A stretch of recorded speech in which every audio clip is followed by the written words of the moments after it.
Is a huge cash buyers list worth it? Let's talk about it.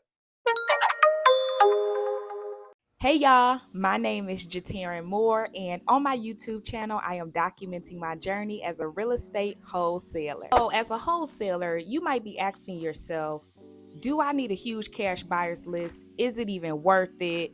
Can I wholesale with the 20 cash buyers that I have on my list or the 2 cash buyers that I have on my list? What is the benefits? What are the cons of having a huge cash buyers list? I want to break down in this video, is having a huge cash buyers list worth it? And the way I want to structure this video is by going over both the pros and the cons to having a huge cash buyers list. So let's get right into it. So the reasons why you should. Why should you have a huge cash buyers list? Well, number one, it gives you the ability to network and connect with more people, right? I mean, that's just straightforward. That's what it is.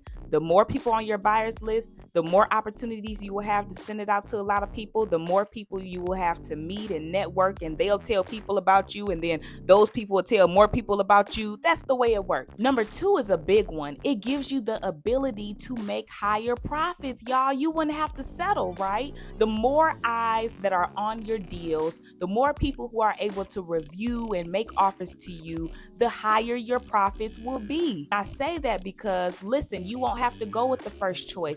You may not even have to go with the second choice. You may have 10 different offers on your property where people are bidding up and bidding up and bidding up your initial price you sent out, and you probably were looking to make $10,000 on your wholesale deal, and now you're getting ready to make $20,000. So it just gives you the opportunity to make higher profits. Number three, you guys, you wouldn't need to JV. Joint venture, JV. So you wouldn't need to go through the process of looking for another investor or another wholesaler or somebody to help you close these deals, because if you have a ton of great buyers on your list, then there's no reason why you wouldn't be able to get the deal closed. So you would not need to JV that deal, which also leads to you having higher profits, right? Because you would not need to split the profits. When you JV and when you connect with other investors or wholesalers in order to close your deals, then you will have to split your profit. But if you have a ton of buyers on your list, you wouldn't have to worry about doing that. Now, this is not just here saying I am against JVing or I am against working with other investors or wholesalers, because that is how you network. That's not what I'm saying. But what I'm saying is, if you're able to build up your cash buyers list to the point where you don't have to do that, you can make higher profits. Number four, now I know there have been some people in my market that have done this. I know some people in my mentorship that have done this. But if you build up your cash buyers list to a certain point where you just have a ton of great buyers who are always looking for wholesale deals and great opportunities, then you may have the chance to sell your cash buyers list to make a profit.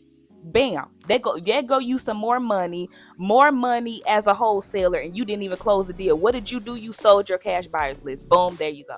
Now, I have not done this. My list in my market is fairly small. So, but I have heard people that have done this and have been successful at it. So there's another opportunity for you as well. All right. So now switching over to why having a cash buyers list may not be so beneficial as a wholesaler. Number one, the potential for daisy chainers. Listen, if you are just building up a cash buyers list and it's full of wholesalers who are just wanting to pass on the deal and pass on the deal and pass on the deal, that's what daisy chaining means. Adding on so many different wholesalers and investors within the line of purchase for the deal, it just sometimes it gets out of control. That can be something that goes wrong as a result of having a huge cash buyers list. Number two, listen, tire kicker investors.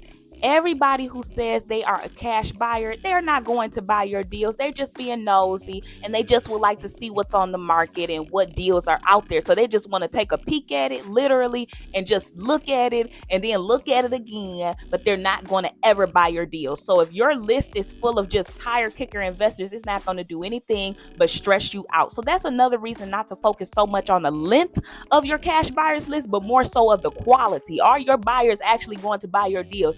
Are they broke, or do they actually have a little change to put down on the deal so that you can get funded, they can get funded, and the seller is happy? Third reason why it might not be beneficial to have a huge cash buyers list is because somebody might try to go behind you and take your deal. And in all actuality, they can do this even if you had a small buyers list. But all in all, if you figure out who is doing this, if you figure out the person's information or whoever that investor is or whoever that wholesaler is that's trying to go behind your back and snag your deal, remove them off of your list, remove them off of your list, and remove them off of your cash buyers list. That is not somebody you want to do business with. And it may be hard for you to find out this person's information or to find out who did it to you.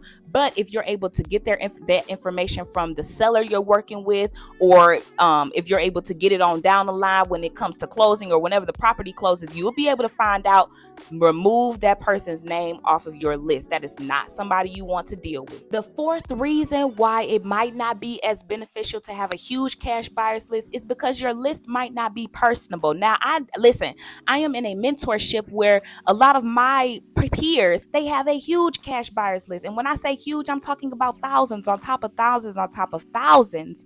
But you might not be able to have a personal relationship with some of your buyers, and you might not care. That's okay. Then that's part ain't for you. Go ahead and just hear me out though. You are not able to meet and know your buyers on a more personable level. See, on my cash buyers list, all of them I have talked to now at least once. Now, I'm not saying I'm just calling up my cash buyers and talking to them weekly. But what I am saying though is when I had my initial interaction with them, our initial conversation, I was able to ask them all of the questions I needed in order to see what they needed, in order to see how I can be of value to them, and that type of thing. So now you tell me, what do you think? Do you think having a huge cash buyers list is worth it or not? Me personally, at the end of the day, I don't care. As long as I'm able to have a great deal and a buyer that wants it, that's all that matters. But I do enjoy the fact that I'm able to send out my deals to multiple different people who are able to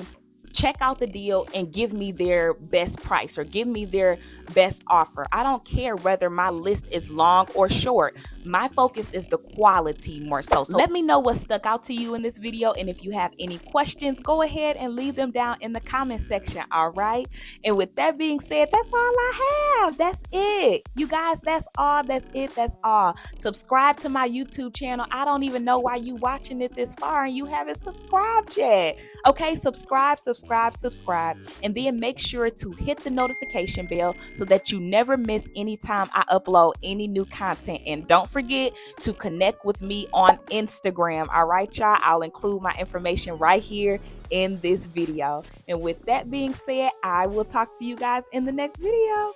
Bye, y'all.